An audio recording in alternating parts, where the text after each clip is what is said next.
know is this is not about implementing the law, what has happened here in Los Angeles. It is not about building and implementing a fair immigration system.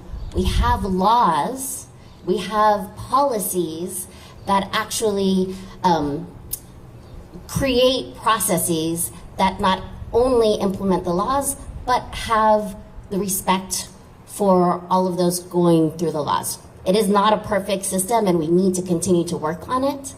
But the raids, the tactics that have been used here in Los Angeles is not about implementing immigration law. It is about asserting the authority and the will of the president, this administration, at any cost. At every step of the way, it is an assault on our communities. It is an assault on the diversity of Los Angeles. We are a thriving economy here because we are inclusive of all of the diversity of our community, including immigrants, no matter their status, and that has made us a thriving community. Here in California, we have been moving in the direction of inclusiveness around medical benefits, around safety net for all of our communities, and that has strengthened our economy. That has strengthened California because we know that when our communities, everyone has their basic needs met, we are a stronger community. When workers, immigrant workers are protected and they're able to work, they're also contributing to the economy. They're not only workers, they're consumers, they're entrepreneurs. They are important for keeping our economy stable and for the fabric of our community. So at every step of the way, they have been violating rights. Rolling up in unmarked vehicles, masked individuals, federal agents who are not identifying themselves, and approaching, stopping, detaining, and arresting individuals without any probable cause except for the color of their skin.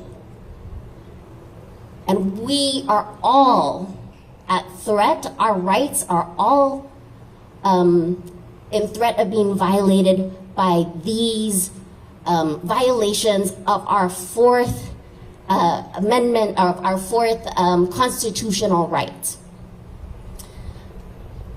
Denial of due process and access to legal counsel.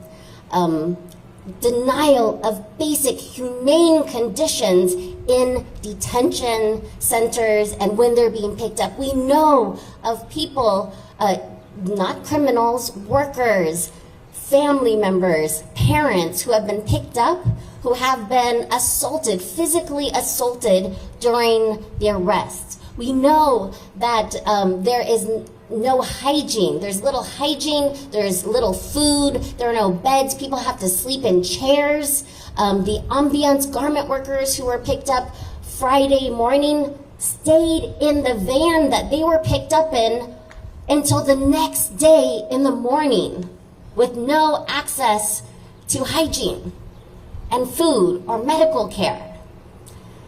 This is not the America that was fought for and is supposed to be celebrated on July 4th. The America ideals that we are celebrating are about freedom and actually having protection of rights, human rights, civil rights. And that's what we are calling on the government to do. Stand up strong for our constitutional rights. Fix the problems, but embrace the diversity that's actually going to make us stronger. And we on the ground, the Asian community is also really being impacted by these raids. Some of our communities are less are less in work sites that are accessible to ICE. Like, for example, Filipino Workers Center, a majority of our workers are domestic workers, home care workers who are caring for the elderly, or nannies. And they are less subject to being picked up because they're not in public accessible areas. But the administration is going after Asian immigrants who are going through legal processes and picking them up at the court sites. So we have members who have had cases that were closed administratively over a decade ago that are now receiving letters that their cases are being reopened and that they're going to have to go down to the courtrooms, right? And this is another tactic for them to target not criminals, but immigrants who are trying to do the right thing in the process, to actually follow the legal immigration process. So as we come together day after day as a part of the summer resistance, we know that this is about all of us. This is about our basic rights as Angelenos, as Californians, as Americans.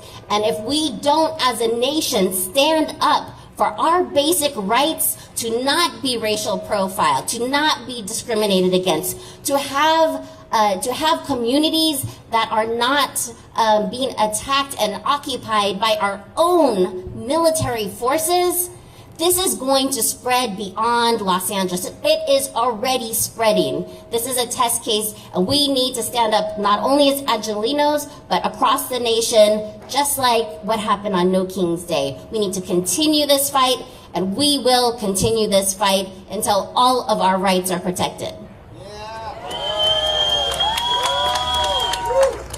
All right, thank you, Aki from the Filipino Workers Center of Southern California. That's right, because when we fight, that's right, all the way down from Gardena, all the way to Garden Grove, to Palmdale, from Los Angeles to San Gabriel, folks have been joining the Summer of Resistance, and just like Aki said, folks across the country are ready to join the Summer of Resistance to stop the raids, stop the military occupation, and make sure that local law enforcement, no matter what PD they are, don't collaborate with kidnappers. So we're going to hear from another powerful voice who's been holding it down, and their church has been a sanctuary for many years here at Placita. And so in that long-standing tradition of faith leaders standing shoulder to shoulder with civil rights leaders, I want to introduce you to the Reverend Frank Wolf from CLU, who's going to speak about their commitment to the Summer of Resistance. Let's hear it for Reverend Frank. Good morning. Thank you all for being here.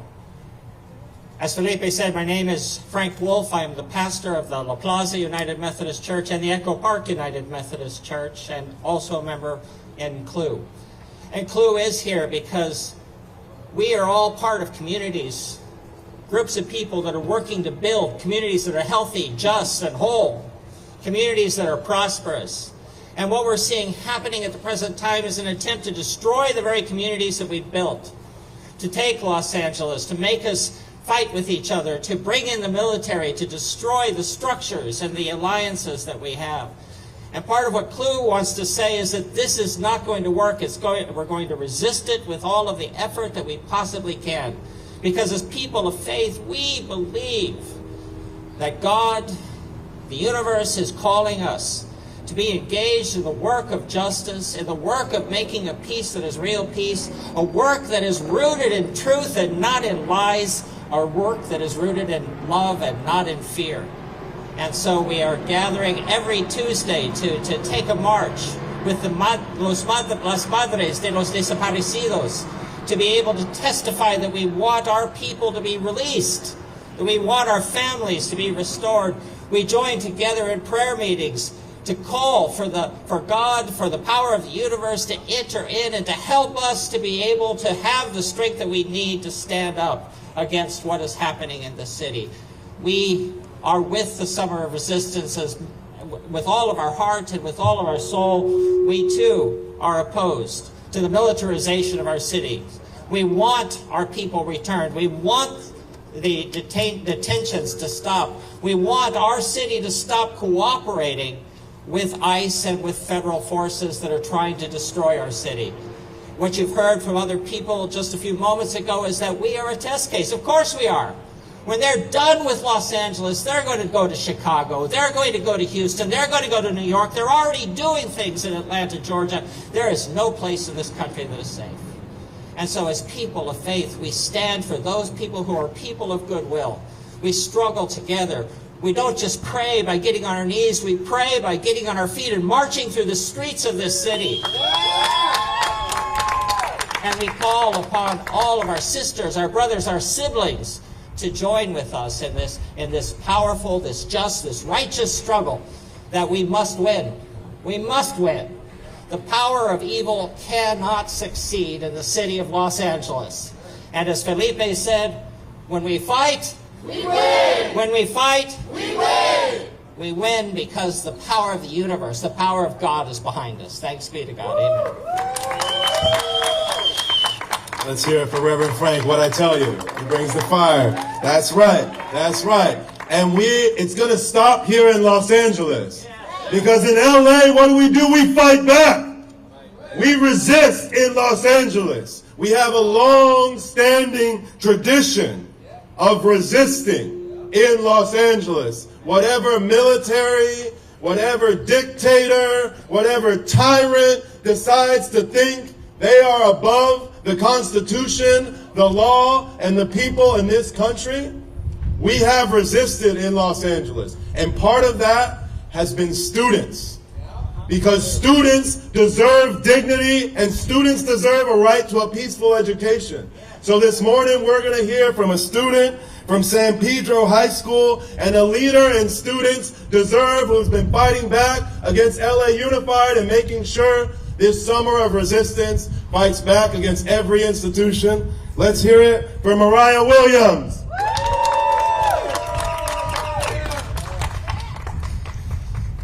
Hi, everybody. Good morning. My name is Mariah Williams, and I'm a rising senior at San Pedro High School.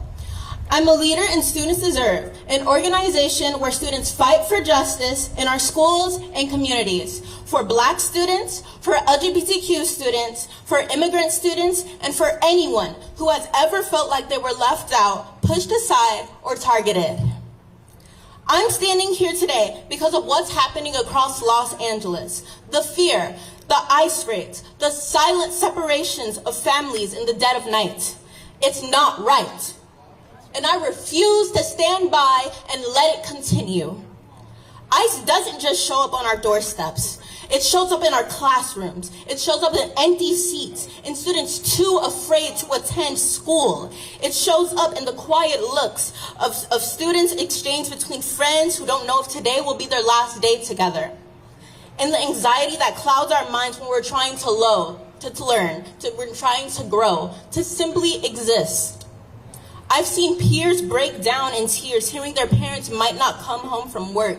Some of my own friends have missed out on birthday parties. Children can't even be children, all because of the ICE raids going on.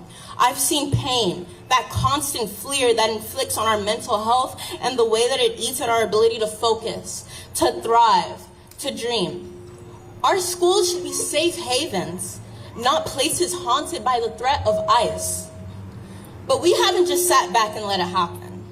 As students, we've been organizing. We've led walkouts, and we've talked to Superintendent Carvalho and the school board over and over and over again. Dozens of private and public meetings. We've called on LUSD to step up and protect its most vulnerable students, undocumented, Black, trans students, all of us. We refuse to let the system ignore us. At Students Deserve, my peers and I launched a sticker campaign that reached over 50 schools. We passed out more than 17,000 info sheets and stickers, building awareness, building community, and making it crystal clear that students are watching and we are demanding more. And guess what? We won! After months of pressure led by students, LUSD finally listened. They voted to invest millions of dollars into supporting the very communities ICE targets and most marginalized students. They expanded support for Black and LGBTQ students. They agreed to increase BSAP funds by $50 million. They created new funding for immigrant student supports, and they committed to $5 million to grow student and family wellness centers, also known as Dream Centers, across the district. This is the first ever district level investment specifically for undocumented students and families, as well as an additional $2 million for the implementation of queer affirming spaces, inclusive curriculum, and culturally responsive supports. It's historic, it's powerful, and it's because we didn't give up. But let me be crystal clear, this is not enough. One vote won't erase the fear in our communities, the decades of marginalism. One investment won't heal all of the harm. But it proves that when students organize, when we speak up, when we refuse to be ignored, we win. So here's my call to action.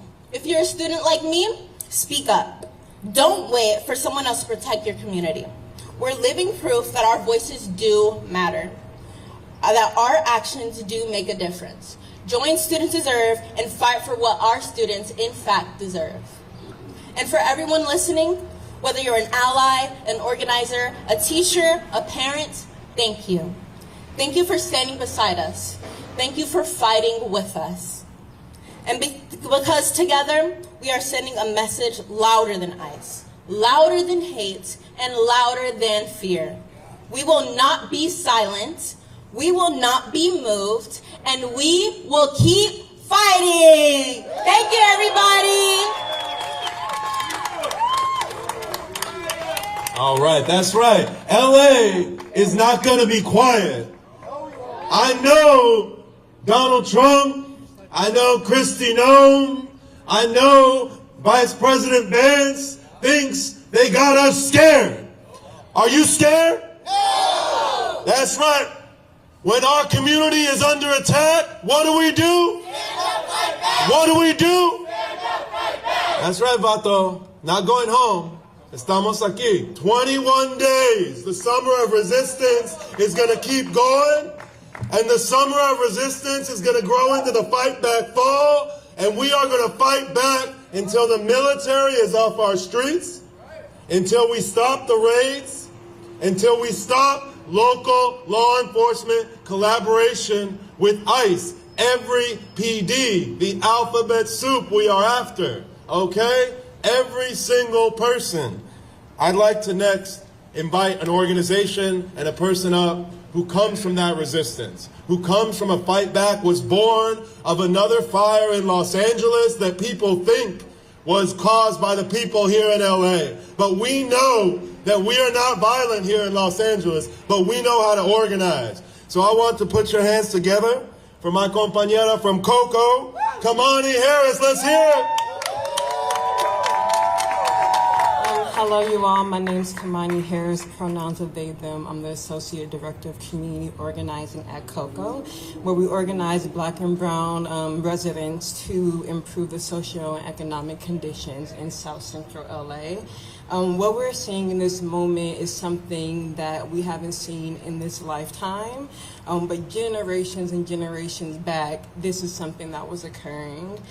Since the siege has started, there's been over 2,000 folks who have been kidnapped from their communities in Los Angeles and the surrounding areas, and it's very intentional that we're saying kidnapped instead of detained, because we don't know where folks are ending up. They're really disappearing. And with that being said, there's been over 65,000 folks kidnapped across the country. And I just want to be clear that that includes Black and Brown folks, citizens, and folks who are immigrants. So with that being said, our community is living in terror. Folks are scared to come out of their homes. They're scared to drive up the street to take their their kids to school. They're scared to go to the grocery stores because they don't know that if they hit one corner, maybe ICE will be there. Maybe police will be there to take them away from their families. Sorry, you all. And it's important that we also connect what's happening in LA to what's happening in other parts of the country as well. What has been shared and has been out for the last few days is that there's currently what's being called a detention center being built in the Everglades. But what we know is this isn't a detention center. This is a concentration camp where folks are going to die. People in detention centers are already dying, and what we're going to see, the numbers are going to increase in a way that we cannot imagine. With that being said, there's also been videos put out where the person who's supposed to be leading our country is saying that to help the folks who own the farms, not the citizens, not the non-citizens, not the people who are doing the work and doing the labor, the people who run these corporations, these farms, what they're saying is that they will give those folks, let me get the word right, ownership responsibility. And that will be the only way that folks who are in these camps will be able to stay in the country, or they will need to leave. And I just want to be clear, that is not a real choice. It is not a choice to say either you go somewhere that maybe you haven't been in 20 years, you don't even know what's going on, and we're going to separate you from your family, or we're going to force you to do this labor. That is not a choice. That is by force, and I just want to be clear on that. With that being said, there's a lot of fear in our community. There's fear of folks are fearing being taken, but there's also fear of folks standing up. And with that being said, I just want to encourage folks to continue to fight, to look past that fear. Fear is not enough for us to stand back and watch folks in our community get taken, never to be seen again, and sometimes, unfortunately, even killed. There has been reports of multiple people dying in these detention centers, and there are even babies that are dying as well. So with that being said, it's important for folks to get involved in any way you can, so that in 100 years, there won't be history books saying that there were millions who were killed in concentration camps and forced into labor that's just taking us back to enslavement. With that being said, I also want to just name this. This is not only racism, this is capitalism. This is about money, and this is about control. And if we lose sight of that, then it makes it so that we're turning against each other. This is a wolf called capitalism, and the wolf that comes through our neighbor's front door, when it's hungry again because it has an insatiable appetite, is going to come through the next person's back door. So we must continue to fight together. Thank you. That's right. Let's hear it. Our last speaker this morning is going to be from SCIU Local 721, who's been holding it down here for 21 days. SCIU 721 represents over 100,000 public sector workers in the city, in the county, and clinics, as well as gig workers, many folks affected. So let's hear it for Jesus Chuy Garcia. Hey, good morning, everyone. I am Jesus Chuy Garcia. I'm a coordinator with SCIU Local 721, and I'm also an organizer of the Summer of Resistance. We stand shoulder to shoulder with our immigrant community. Immigrant workers are embedded in the foundation of this nation and are critical to the LA County economy. We need to protect them because an injury to one is an injury to all of us. As the 4th of July approaches, the contrast between our country's founding myth and its treatment to our immigrant community, it's painfully clear. In LA and Los Angeles, mass armed individuals are disappearing our parents, our friends, our neighbors, and co-workers from places they have called home for years and even decades. Streets usually are buzzing, have gone quiet. Restaurants are empty, workers are missing shifts, and medical appointments are being canceled. If we don't speak out about these issues, who will? As we see folks speaking out by canceling 4th of July, following weeks of raids by immigration across the region, that is why this 4th of July weekend, we are not celebrating freedom, we're running for it. Join us, and this is the call, join us to run against ICE this Saturday at 7 a.m. in Koreatown.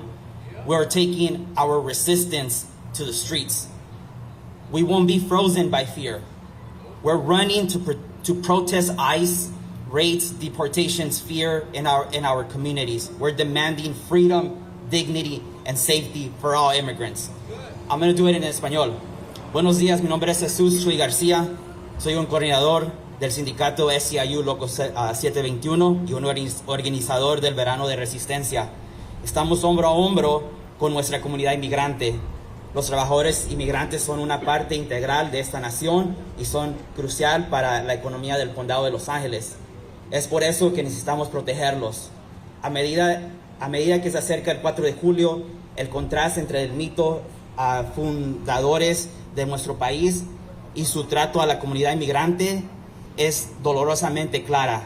En Los Ángeles hemos visto individuos encapuchados y enmascarados están desapareciendo a nuestros padres, a nuestros amigos, vecinos, compañeros de trabajo, en lugares que han considerado su hogar por varios años y de hecho considerado por décadas. Las calles que solían estar llenas de gente se han quedado en silencio. Los restaurantes están vacíos. Los trabajadores faltan a sus turnos y cancelan las citas médicas. Si no hablamos abiertamente sobre estos temas, ¿quién lo hará? Estamos viendo que la gente se pronuncia cancelando el 4 de julio luego de semanas de redadas de inmigración en toda la región. Por eso este fin de semana de 4 de julio no celebraremos la libertad, sino vamos a correr por ella. Acompáñenos a la carrera contra ICE este sábado 7 de la mañana en Koreatown para llevar nuestra resistencia a las calles.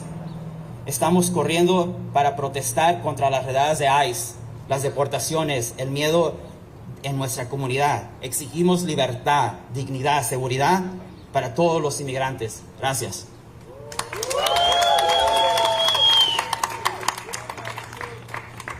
All right.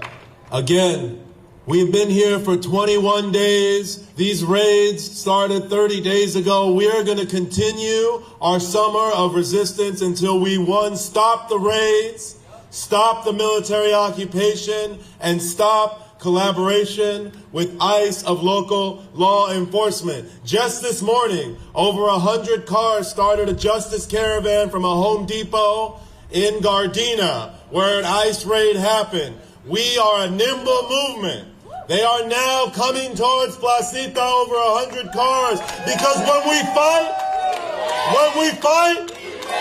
we're going to run against ICE this Saturday. Tonight, we're going to dance and march in the street with los jornaleros del norte, porque nuestro verano de resistencia no va a terminar, compañeros. Estamos en contra de los redas, en contra del militar ocupación de nuestra ciudad y en contra de colaboración con la migra, con la policía aquí localmente. Vamos a luchar esta noche y marchar en las calles con los jornaleros del norte a las 4 aquí en Placita y deben correr en contra de ICE este sábado. ¿Estamos listos, compañeros? When we fight? When we fight? All right, thank you, everybody.